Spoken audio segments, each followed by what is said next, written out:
have some of your vehicles out here in Historic Fairview Cemetery on Monday, May 31st for our tours, I understand. Yes, that's the case. Both of us. We'll have, there may be more Model A's because there are more Model A's running these days. They were more modern. But we'll have a few Model T's, which were started to be produced in 1909 through 1927. How many people are involved with Model A's and Model T's here in New Mexico? Well, in the Model T Club, we have 100 members. We have about 100 running Model T's in the club. But at any given day, we may have 10 or 12 that come out for an event. The Model A Club is very similar in size. We've got 96 members, total of about 127 Model A's owned by the club members. We're hoping to get between 10 and 15 cars here that particular day. These vehicles are representative of the era that we have a number of burials here in the cemetery. And we are doing tours of a walking tour where people can actually go with us with a tour guide to visit specific areas and learn about famous people and not so famous people who had some very interesting stories. It looks like flying geese on the hood of that car.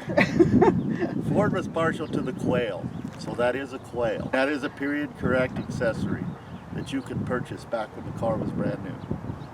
How do you find parts for fixing up these vehicles?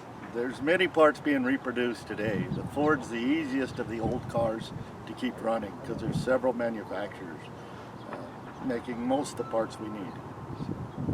In the Model T realm, as John said, there are a number of manufacturers.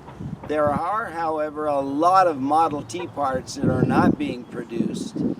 And so in our club, we have a pretty active machinist who actually is a retired PhD physicist from Sandia Laboratories, who is an expert Model T machine, Model A as well. He does both. But we make a few parts. We have to remanufacture, and we have to take old parts and try to make them a little better so we can machine them so they actually can be reused. But for the most part, as John said, they're readily available. Awesome. Anything else you'd like people to know about your clubs or your cars?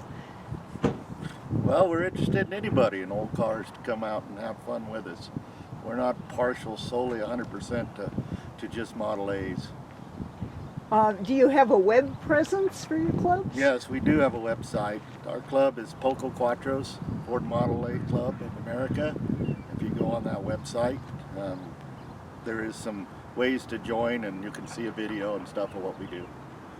Well, we're like the Model A Club, and a lot of people in the club do not have Model Ts, but they love to work on them, they love to ride in them, and we have an active website, tinlizziesofalbuquerque.org, and it's been very active, and currently Mark Wing, our webmaster, posts almost weekly things that we're doing at work days, and that's been our most prominent activities in COVID has been work days. We've had small groups working out in Corrales at our garage, and we've done quite a few engine rebuilds and car renovations in that time frame. Great. Well, let everybody know through your websites that you'll be out here on Monday, May 31st, Memorial Day, and at Historic Fairview Cemetery. We're located at 700 Yale Boulevard Southeast, but you have to go through the gates of Fairview Memorial Park to get here. We'll look forward to seeing you then. Good. We're looking forward to participating.